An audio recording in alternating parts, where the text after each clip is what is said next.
Something was very clearly wrong. Shocked, frozen solid, Stanley found himself unable to move for the longest time. But as he came to his wits and regained his senses, he got up from his desk and stepped out of his office.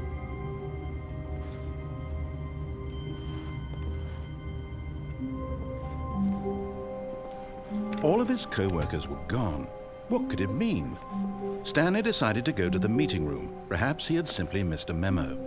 No matter how hard Stanley looked, he couldn't find a trace of his co-workers.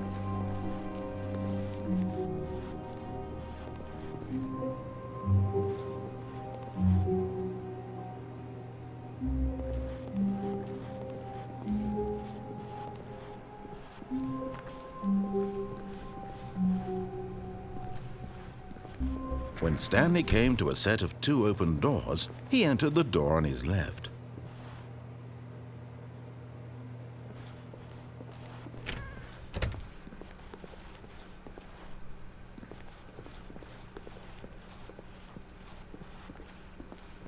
Yet there was not a single person here either. Feeling a wave of disbelief, Stanley decided to go up to his boss's office, hoping he might find an answer there.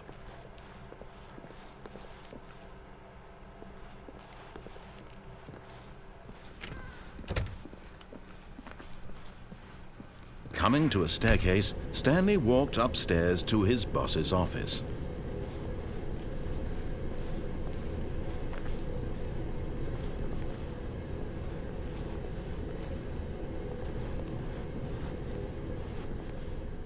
But Stanley just couldn't do it.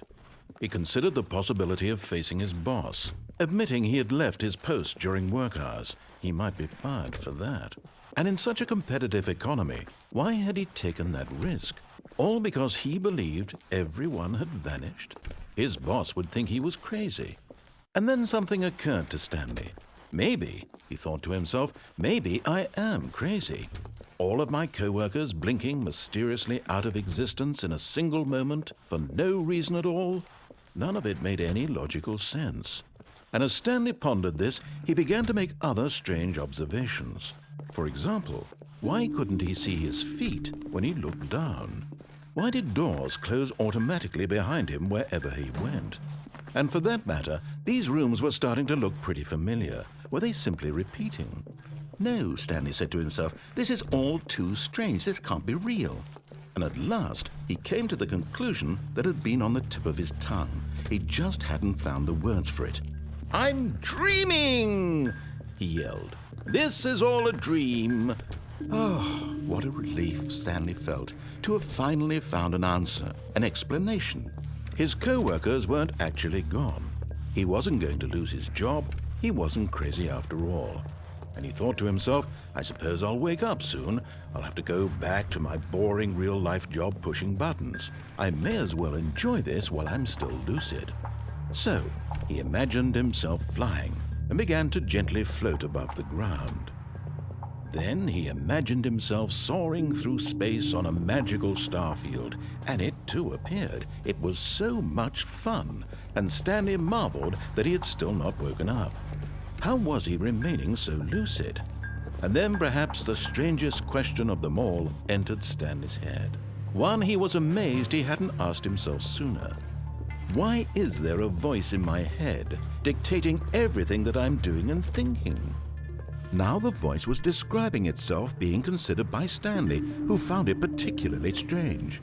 I'm dreaming about a voice describing me, thinking about how it's describing my thoughts, he thought. And while he thought it all very odd and wondered if this voice spoke to all people in their dreams, the truth was that, of course, this was not a dream. How could it be? Was Stanley simply deceiving himself, believing that if he's asleep, he doesn't have to take responsibility for himself? Stanley is as awake right now as he's ever been in his life. Now, hearing the voice speak these words was quite a shock to Stanley. After all, he knew for certain, beyond a doubt, that this was in fact a dream. Did the voice not see him float and make the magical stars just a moment ago? How else would the voice explain all that? This voice was a part of himself too. Surely, if he could just... He would prove it. He would prove that he was in control. that this was a dream. So he closed his eyes gently, and he invited himself to wake up. He felt the cool weight of the blanket on his skin, the press of the mattress on his back, the fresh air of a world outside this one. Let me wake up, he thought to himself. I'm through with this dream. I wish it to be over. Let me go back to my job. Let me continue pushing the buttons. Please, it's all I want. I want my apartment, and my wife, and my job. All I want is my life exactly the way it's always been. My life is normal. I am normal. Everything will be fine. I am okay.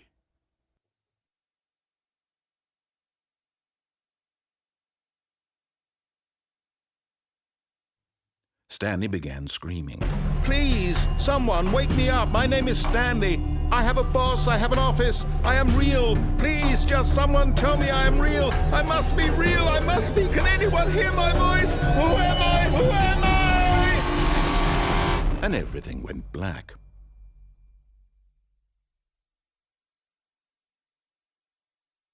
This is the story of a woman named Mariella. Mariella woke up on a day like any other. She arose, got dressed, gathered her belongings, and walked to her place of work. But on this particular day, her walk was interrupted by the body of a man who had stumbled through town talking and screaming to himself, and then collapsed dead on the sidewalk. And although she would soon turn to go call for an ambulance, for just a few brief moments she considered the strange man. He was obviously crazy. This much she knew. Everyone knows what crazy people look like. And in that moment, she thought to herself how lucky she was to be normal. I am sane. I am in control of my mind. I know what is real and what isn't. It was comforting to think this, and in a certain way, seeing this man made her feel better. But then she remembered the meeting she had scheduled for that day. The very important people whose impressions of her would affect her career, and by extension, the rest of her life. She had no time for this, so it was only a moment that she stood there, staring down at the body. And then she turned and ran.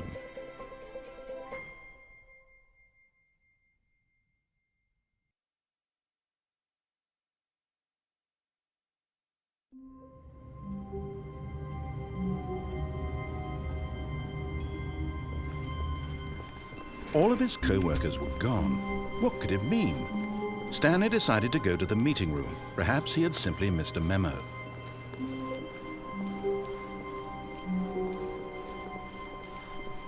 When Stanley came to a set of 2 open doors, he entered the door on his left.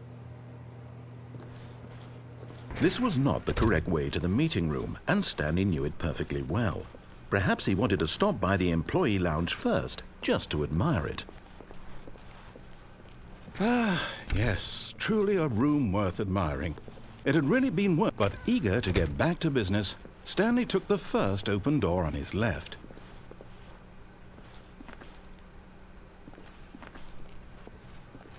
Stanley was so bad at following directions, it's incredible he wasn't fired years ago.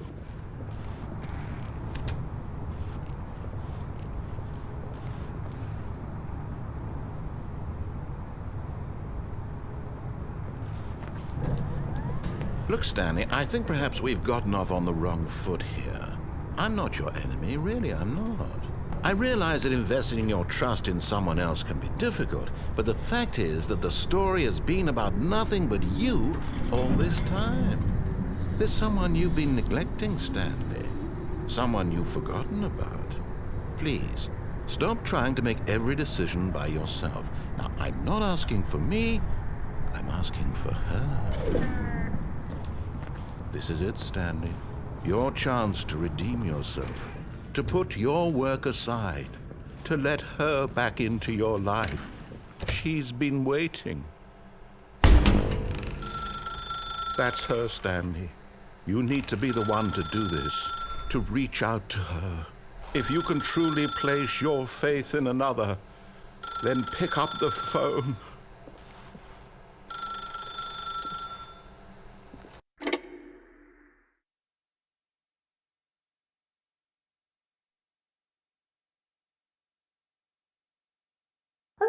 is that you? Hold on, sweetie. Sorry to keep you waiting. I'm just pulling the bread out of the oven.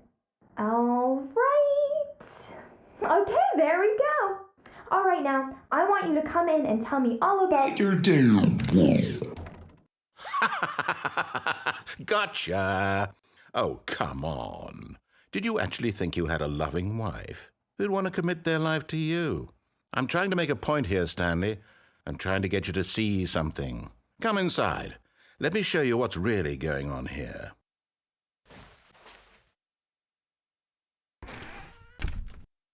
This is a very sad story about the death of a man named Stanley.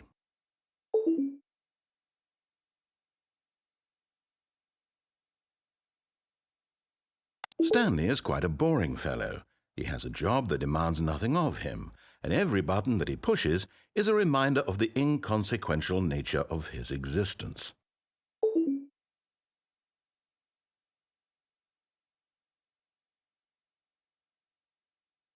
Look at him there, pushing buttons, doing exactly what he's told to do.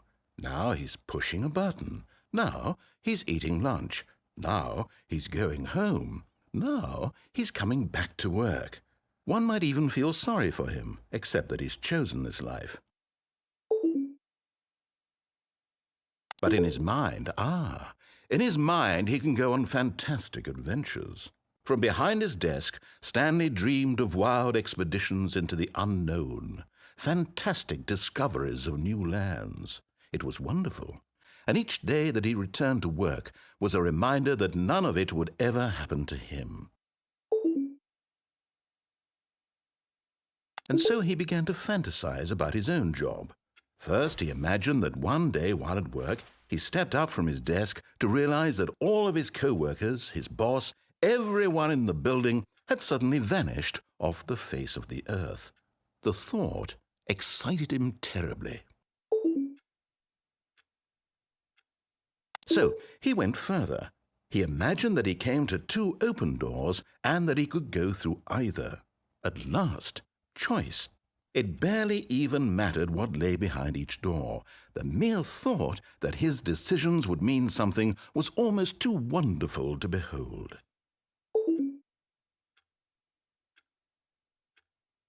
As he wandered through this fantasy world, he began to fill it with many possible paths and destinations. Down one path lay an enormous round room with monitors and mind controls. And down another was a yellow line that weaved in many directions. And down another was a game with a baby. And he called it the Stanley Parable.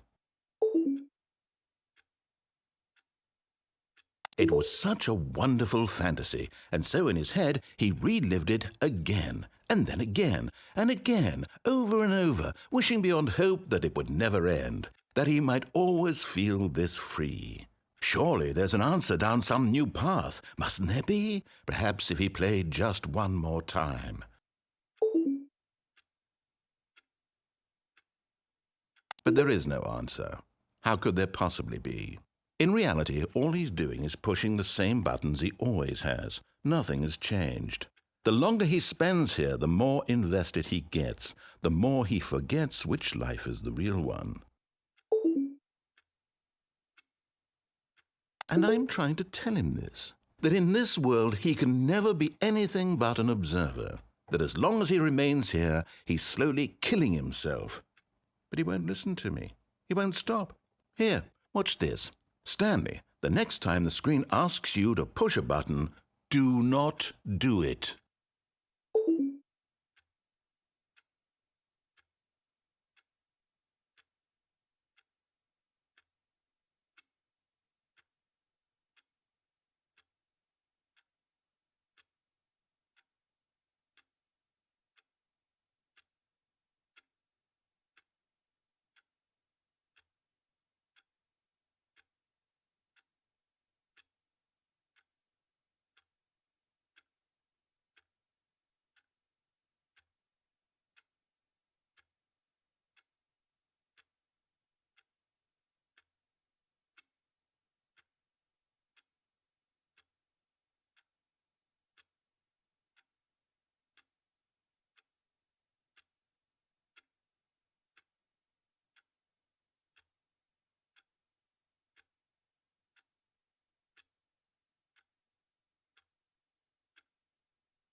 You see? Can he just not hear me? How can I tell him in a way that he'll understand that every second he remains here, he's electing to kill himself? How can I get him to see what I see? How can I make him look at himself?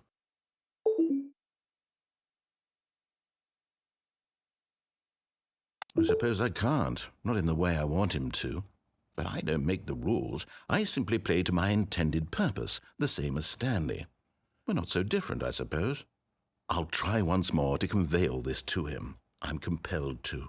I must. Perhaps, well, maybe this time he'll see. Maybe this time. And I tried again, and Stanley pushed a button. And I tried again, and Stanley pushed a button. And I tried